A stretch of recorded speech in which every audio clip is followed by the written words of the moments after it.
ഒരുപാട് ഓർമ്മകൾ. ഇപ്പൊ നടന്നതിന്റെ ലൊക്കേഷൻ എവിടെയാണ്? എറണാകുളത്ത്, ആ ബോട്ട് ജെട്ടിക്ക് അടുത്ത്. അടുത്ത് അത് വന്നിട്ട് ലൈറ്റ് പോകുന്നു. അയ്യോ, ആ സീൻ എടുക്കണം. എൻ്റെ ഒപ്പം ദൈവമേ, നബിച്ചായന്റെ ടെൻഷൻ കാണണമായിരുന്നു. ലൈറ്റ് പോകുന്നു. ഓ, നമ്മൾ പറയാ ഓടിച്ചിട്ട് സീൻ എടുത്തു. അങ്ങനെ എടുത്ത സീനാ അത്. അങ്ങനെ എടുത്ത ഇതാ അത്. അങ്ങനെ എടുത്ത സീനാ അത്.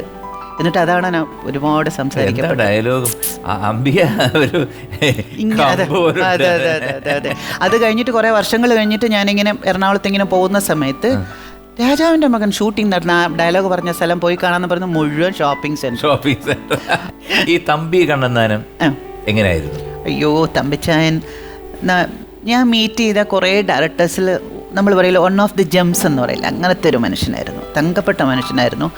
ആ പടം വർക്ക് ചെയ്തത്, അത് കഴിഞ്ഞ് വഴിയോര കാഴ്ചകൾ, അത് കഴിഞ്ഞിട്ട് പുള്ളിക്കാരൻ ഏത് ഫിലിം ഡയറക്റ്റ് ചെയ്താലും ആദ്യം എനിക്ക് ഫോൺ വരും. എടി കൊച്ചേന്ന് തന്നെ വിളിക്കുന്നത്. എടി കൊച്ചേ, ഞാൻ അടുത്ത പടം ഇത് ചെയ്യാൻ പോകുന്നു, ഡേറ്റ്സ് വേണം. ഡേറ്റ് ഇല്ല, തമിഴാണ്. ഞാൻ ഇല്ലയെന്ന് പറഞ്ഞതിന് ശേഷമേ വേറൊരാളുടെ അടുത്ത് ഹീറോയിന് ഡേറ്റ്സ് ചോദിക്കും. അത്ര ഇഷ്ടമായിരുന്നു. അവരുടെ ഫാമിലി അതെ, ആ ചേട്ടത്തിയും അതെ. Very nice. അമ്പിയ നേരത്തെ പറഞ്ഞാൽ ഇങ്ങനത്തെ കുറെ തിക്ത അനുഭവങ്ങൾ ഉണ്ടായിട്ടുണ്ട്. അമ്പിയ ഇങ്ങനെ വല്ലതും പുതിയ വരുന്ന ജനറേഷനോട് ചെയ്തിട്ടുണ്ടോ? ഒരിക്കലും ചെയ്തിട്ടില്ല, ചെയ്യുകയുമില്ല. കാരണം എനിക്കറിയാം ആ വിഷമം എന്താണെന്ന്. ചില ആൾക്കാരിങ്ങനെ അപ്പടി അടിച്ച് അല്ലെങ്കിൽ ഇപ്പടി അടിച്ചു അല്ലെങ്കിൽ അങ്ങനെയായി ഇങ്ങനെയായെന്ന് പറയുമ്പോൾ നിങ്ങൾക്കെന്നും പറഞ്ഞൊരു സമയം വരുമെന്ന് ഞാൻ പറയാറുണ്ട് എല്ലാവരുടെ അടുത്തും. നീലത്താമര, അതിന്റെ വിശേഷം എന്തൊക്കെയാണ്? നീലത്താമര ഭയങ്കരമായിട്ട് എനിക്ക് റെക്കഗ്നിഷൻ തന്ന ഒരു സിനിമയാണ് നീലത്താമര. കാരണം അന്നൊക്കെ നമ്മുടെ തമിഴ്നാട്ടിൽ പറയില്ലേ കിസ് കിസ് എന്ന് പറയില്ലേ, അതുപോലെ ആ ന്യൂസുകളിൽ വന്നുകൊണ്ടിരുന്ന നീലത്താമര നടിയെന്നായിരുന്നു. അംബിക എന്നുള്ള പേര് പോലും ഇടില്ല.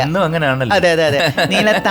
നീലത്താമര നടിയെന്നായിരുന്നു കുറേ നാൾ എൻ്റെ പേര്. എന്നിട്ട് MT വാസുദേവൻ സാർ വന്നിട്ട് എൻ്റെ കുഞ്ഞിമാളു കറക്റ്റായിരുന്നു എന്നുള്ള രീതിയിൽ ഒരു കമൻറ്റ് പറഞ്ഞായിരുന്നു. സാധാരണ അദ്ദേഹം അതങ്ങനെ പറയാറില്ല, മിണ്ടാറില്ല. പക്ഷെ അതൊക്കെ എനിക്കങ്ങ് ഭയങ്കര സന്തോഷവും. നമ്മൾ പറയില്ല ഒരു മറ്റേ ഏതൊരു പടത്തിൽ അതെ മറ്റേ സോമൻ ചേട്ടൻ പറയുന്നല്ലേ ഞാനൊരു അഹങ്കാരിയാണ് എന്നുള്ള രീതിയിൽ ഒരു അഹങ്കാരമൊക്കെ ഉണ്ടായിരുന്നു. അത് കഴിഞ്ഞിട്ട് നീലത്താമരയിലുള്ള ഒരു ഫോട്ടോ ജോർജ് ഓണക്കൂർ സാറല്ലേ റൈറ്റർ, പുള്ളി അദ്ദേഹത്തിന്റെ ഒരു ബുക്കിന്റെ ഫ്രണ്ട് കവറിലിട്ടു. അതൊക്കെ കൂടെ ആയി കഴിഞ്ഞപ്പോൾ പിന്നെ അഹങ്കാരം അങ്ങ് എത്തി. മോഹൻലാൽ എങ്ങനെയായിരുന്നു? മോഹൻലാലിന്റെ തുടക്കമായിരുന്നല്ലോ, തുടക്ക കാലഘട്ടം. ലാലേട്ടൻ വെരി ഹാർഡ് വർക്കിംഗ്. ആ ക്ലൈമാക്സിൽ മറ്റേ ഷൂട്ട് ചെയ്യുന്ന സീനൊക്കെ ഇല്ലേ, ആ സമയത്തൊക്കെ മറ്റേ ഈ സാധനമൊക്കെ ദേഹത്ത് വെച്ച് കെട്ടി അത് തെറിച്ചിട്ട് സ്കിന്നൊക്കെ ഓപ്പണായി ഇവിടെ ബാക്കിലൊക്കെ. എന്നിട്ടും വർക്ക് ചെയ്തു. കാരണം അത് കഴിഞ്ഞു കഴിഞ്ഞാൽ നമുക്ക് പാക്കപ്പാണ്. അപ്പോൾ തമ്പിച്ചാൻ ഒരുപാട് ലേറ്റായി. അപ്പോഴത്തേക്കും സാരമില്ല. അപ്പോൾ പറഞ്ഞില്ല ഇവിടെയൊക്കെ പൊള്ളി ഇരിക്കുകയല്ലേ, സാരമില്ല നമുക്ക് ഫിനിഷ് ചെയ്തിട്ട് ഇത് ചെയ്യാമെന്ന് പറഞ്ഞിട്ട് റെസ്റ്റ് പോലും എടുക്കാതെ വർക്കില്ല. ഈ കൂടെ അഭിനയിച്ച ആർട്ടിസ്റ്റുകൾ ഒരുപാടുണ്ട്. അവർക്ക് ആർക്കും ഒരു സ്നേഹം തോന്നിയിട്ടില്ല അംബിക? കാരണം ഇത്രയും സൗന്ദര്യമുള്ള ഒരു അംബിക അവർക്കും തോന്നിയിട്ടുണ്ടാവാം, എനിക്കും തോന്നിയിട്ടുണ്ടാവും. അതങ്ങ് പള്ളി പറഞ്ഞാൽ ഞാൻ പറയില്ല. അല്ല എങ്കിൽ പോട്ടെ. എപ്പോഴും ഈ സൗന്ദര്യം കാത്തു സൂക്ഷിക്കുന്നതിന്റെ രഹസ്യം എന്തോ? ഒന്നുമില്ല, അങ്ങനെ സൗന്ദര്യം കാത്തു സൂക്ഷിക്കുന്ന അതിൻ്റെതായിട്ടുള്ള ഒരു ഇതിൽ. പിന്നെ അന്നൊക്കെ ഡയറ്റ് നല്ല ടോട്ടൽ കൺട്രോളിൽ ഉണ്ടായിരുന്നു. ഇപ്പൊ അതൊന്നുമില്ല. പക്ഷെ സ്കിൻ അപ്പോഴും ഇപ്പോഴും എപ്പോഴും. എന്താണ് അതിന്റെ ടിപ്സ്? നമ്മുടെ കുട്ടികളും കൂടെ അറിയട്ടെ, പുതിയ ജനറേഷൻ. ഞാൻ വന്നിട്ട് ഒരുപാട് കെമിക്കൽസ് ഉള്ള സാധനങ്ങളൊന്നും ഫേസിൽ ഇടാറില്ല.